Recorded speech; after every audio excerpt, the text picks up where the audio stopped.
Bonjour, problématique comment utiliser à bon escient TFS, ou plus exactement comment gérer son travail à l'aide de TFS. Donc supposons un exercice au combien simpliste qui permet de tracer son activité. Donc ici nous avons une activité qui s'appelle découverte de blend. En l'occurrence ce ne sera pas blend mais c'est juste pour le sujet. Et nous avons pendant cette activité 3 exercices à réaliser. Créer un bouton, créer un carré, créer un rond.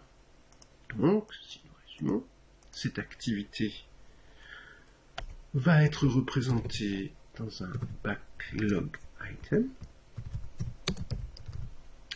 Et l'ensemble de ces exercices vont être, eux, rattachés à des notions de tâches, BTS, SEO, task, afin de permettre une qualification et une bonne organisation de son travail. Donc nous allons démontrer ceci à l'aide de cet exemple. Donc nous arrivons sur l'interface du projet. Donc ici c'est l'interface qui nous permet d'accéder à Team Explorer. Donc ici je vais simplement aller regarder quels sont les work items définis. Ici, pas beaucoup certainement.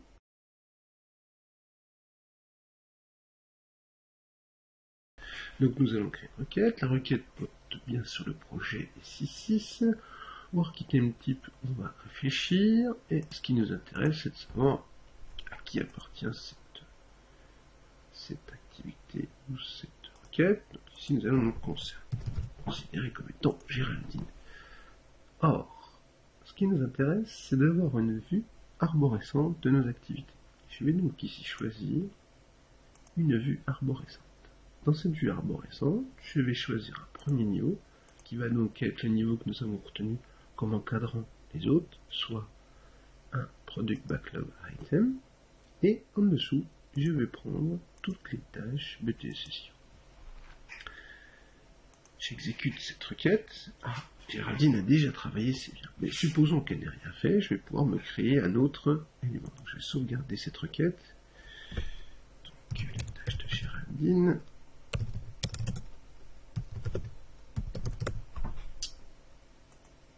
Et voilà. Donc, supposons que je n'ai pas trouvé de résultat. Je vais donc aller me créer un nouvel work item. Donc ici, un nouvel work item de type Product Backlog. Donc ici, je vais créer quelque chose qui me permet de m'y trouver. Donc ici, TP1, démonstration TFS. Alors ici, étant donné que je sais le contenu, je peux même rajouter des tags. Donc ces tags-là auront un objectif très important pour la suite. Donc ici, blend, je peux rajouter WPF. Quand je vais voir les formes géométriques, je peux donc rajouter carré, etc. Donc ici, je laisse tout ça par défaut. Le statut est donc assigné à Géraldine. C'est une nouvelle tâche. Dans l'area, donc je vais aller le ranger dans l'area de Géraldine, pour me permettre après de retrouver facilement nos informations. Ici, je peux mettre le descriptif. Donc, les mots. Ici, c'est simple. C'est pas mal. Donc ici, je vais pouvoir terminer ma description de mon produit backlog item. Sauf que, bien sûr, je dois faire quoi? Je dois définir quelles sont les tâches que je vais effectivement réaliser. Donc on clique sur lien, on fait new, et sur new, on choisit le type de lien. Donc ici c'est bien un lien enfant, et ça va être une tâche de type BTS SEO. Ici ce sera donc l'exercice 1. Pour rappel, c'était donc peut-être la réalisation d'une forme géométrique complexe. Donc ici un bouton.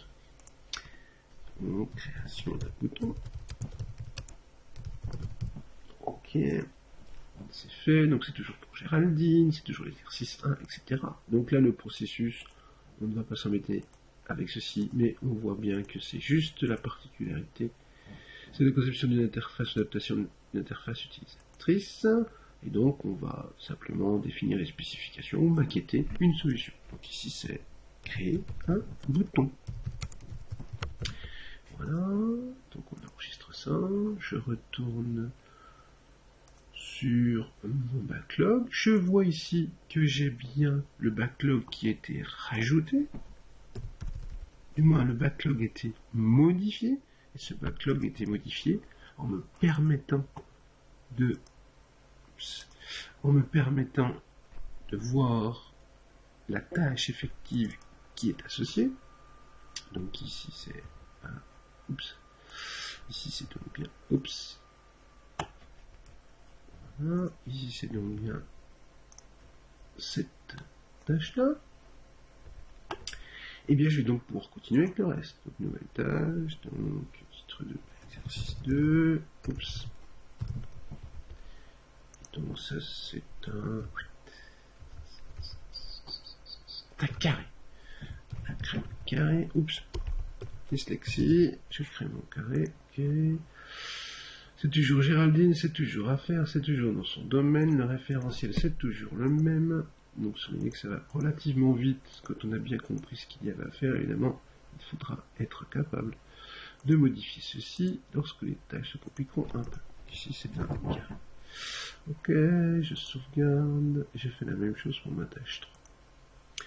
Donc je vais voir apparaître ma deuxième tâche, je fais new, ensuite c'est exercice 3, exercice 3, et là-dessus, donc c'est maintenant, je crois que c'est beaucoup plus difficile en termes de structure, puisque nous allons être obligés de représenter un rond. Donc, rassurez-vous, je ne ferai pas tous ces exercices complexes.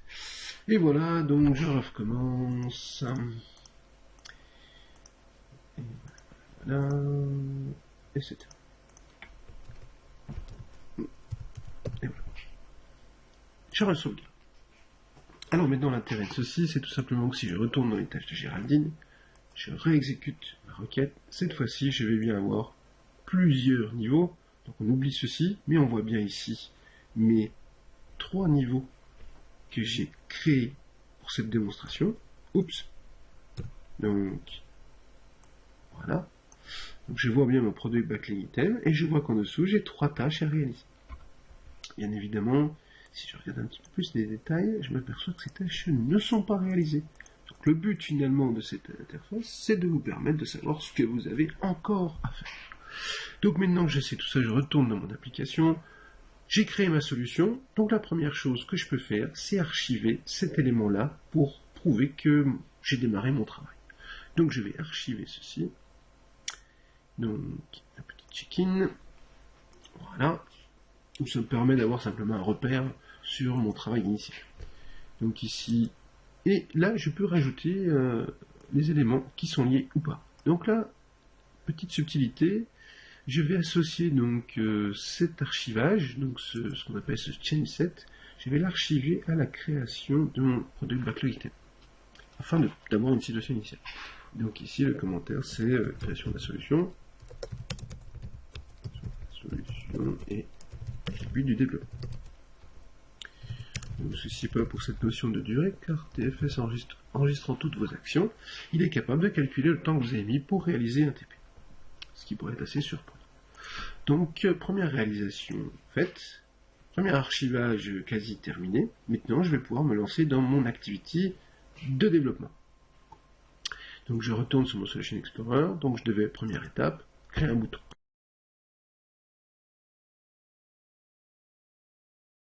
Donc, je crée mon bouton. Je rajoute dans mon bouton ce qui va bien, un contenu, et c'est terminé. Appelé button, et voilà. Donc, je suppose que j'ai terminé mon développement. Je pourrais éventuellement lancer l'application, mais c'est même pas la peine dans cette démonstration. J'ai terminé mon développement, qu'est-ce que je dois faire?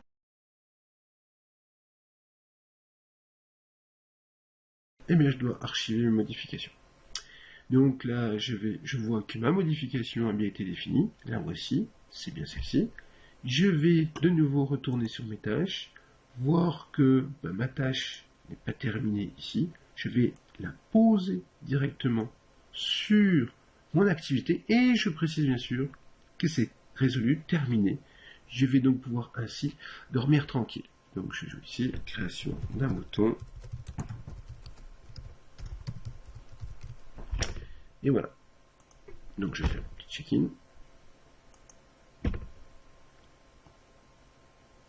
Mon archivage est maintenant terminé. Je vais relancer ma query pour vérifier et je vois avec stupéfaction qu'effectivement ma tâche est terminée. Je l'ai bien validée. Juste pour montrer l'enchaînement, je vais donc faire une deuxième action.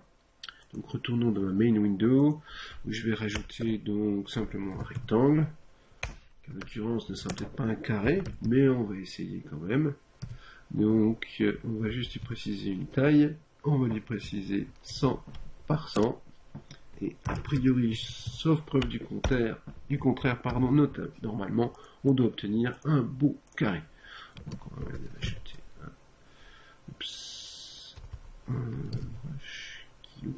ça n'a pas d'importance, on va laisser ça comme ça.